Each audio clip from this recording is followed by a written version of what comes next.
The market saw some weakness during Friday's trading session after opening at the highs and closing near the lows. The SPY closed at 600.77, down 0.92%. And after the last 3 to 4 weeks, we've seen a series of higher highs and higher lows, forming a slightly downward channel in the S&P 500 and the SPY. We've seen the market move higher out of the zone between 595 and 600 3 different times over the last 3 to 4 weeks. So there appears to be quite a bit of support right in this zone. This is also our lower dealer cluster zone. This is an area where option dealers are likely buying shares of the underlying security as market participants close out their short-term put options. And so what we're looking for come Monday morning is, first of all, the 0 DTE GEX, which is primarily at the 600 and 601 strike on the SPY. Most of that's going to be rolling off Monday morning. That's going to kind of clear the deck in the options market heading into this new week. Outside of these two strikes, the largest strike is still at the 620 strike. We've been watching that for the past month or so as gamma exposure continues to grow at this level. And from a risk reward perspective, we like entering new long positions anywhere between 595 and 600 on the SPY. We're going to be looking for a buy the dip opportunity in that zone. The blue bars here on the very right hand side is option volume as of Friday. So this is daily option volume by strike. And if we just do a quick analysis, most of the option volume on Friday was at the 600 strike and higher. And so when we see that kind of volume, especially volume coming in at strikes higher than where the market actually traded, that's a bullish signal in our opinion. And this basically tells us that market participants are very active at these higher strikes, everywhere from 600 all the way up to 610. Taking a look at our gamma exposure data graph, we did see the SPY gamma exposure fall into negative GEX territory on Friday, closing at over negative 1 billion. However, most of that was, as I mentioned before, 0 DTE. So a lot of that is going to be rolling off. That's basically directly from the weakness that we saw during Friday's trading session. Another factor that we're watching very closely is implied volatility. Implied volatility has come down quite a bit.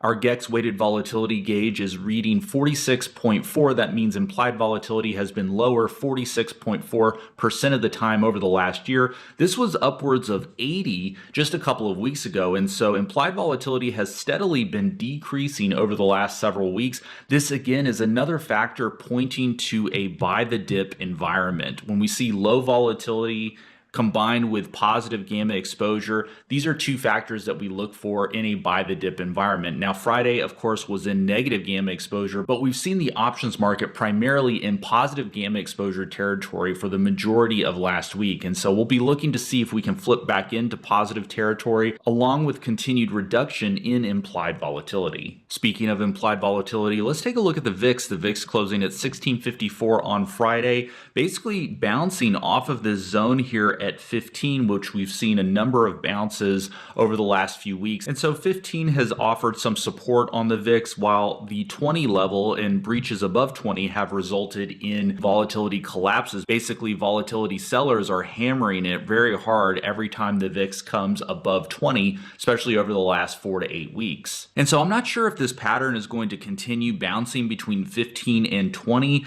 Heading into next week, I'll be looking for the VIX to basically stay below the 18 to 19 area. You can see currently our 0 gamma exposure level on the VIX options is at 19. So I think if we can stay below 18 to 19, that's going to set up for a nice environment for buyers to step back in the market. One area of weakness, though, does continue to be in crypto, with Bitcoin stuck below the 100,000 level. We've had a few blips over the last few sessions above 100,000, but we really have not seen a sustained move above 100K on Bitcoin. If you've been following us for a while, this is one of our favorite indicators to gauge risk on sentiment. And so we really want to see a bounce above that 100,000 level. Ultimately, we need to break this 108,000 level, which is the all-time highs on Bitcoin. We're seeing large gamma exposure maintain at the 110,000 strike. And if we scroll up higher, we can also see that there's large gamma exposure at the 120,000 strike. So those are our next two targets. But again, we've been stuck here over the last couple of weeks, trending below 100,000. And so until we can break out above that, we're currently kind of in no man's land here between 95 and 100,000. Let's turn now to the Qs. The Qs closing at 521.78, hit pretty hard on Friday, down 1.48%. This is another negative spot in the market. Mega cap tech has really been struggling, a very mixed earnings picture over the last couple of weeks. And outside of the 0 DTE GEX, it was mostly concentrated at the 520 strike.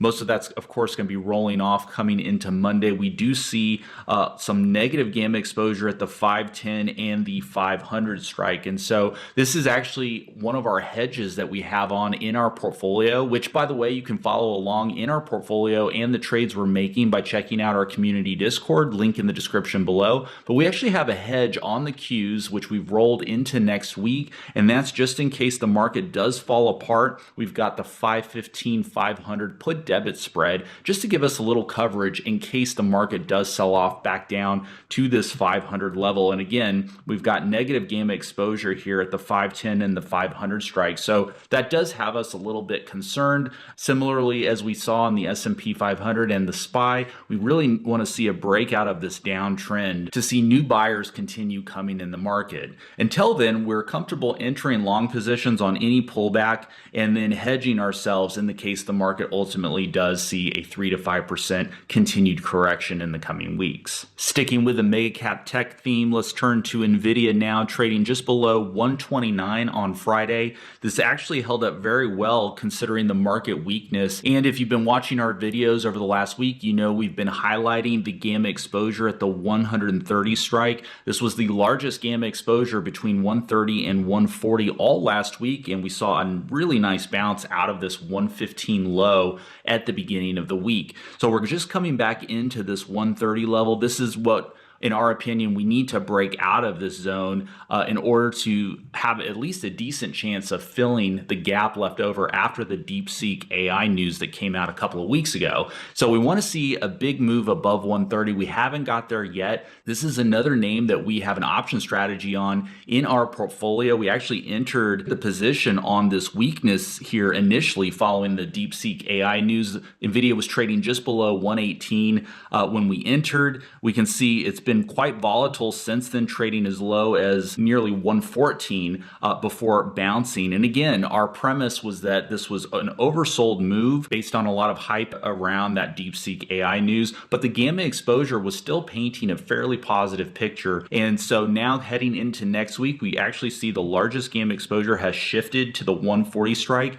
We see 150 even coming back in play. That's a little bit more of a speculative move. But again, the very first hurdle that we've got to get through is a sustained move above 130. You can see the delineation here. Previous support, which ultimately broke and now has been resistance multiple times. So we need a big break above that. Next target is going to be 140. And if we can get some consolidation around 140, 150, in my opinion, would then and only then come back into play. And so that's going to obviously take some time to play out. So step by step, but we're going to continue trading Nvidia over the coming weeks. Next, let's take a look at Meta. Meta continues trending higher after its really strong earnings report, breaking through the 700 level. The gamma exposure at 700 had been strong over the last couple of months, really signaling that market participants were piling in the options market at that strike. So we've since now broke above the 700 level. The 750 strike continues seeing gamma exposure growing at that strike. We don't currently have any position on in Meta. However, I'd love to see a pullback into the 680 to 700 range. In my opinion, that would offer a really great risk reward setup for a potential long entry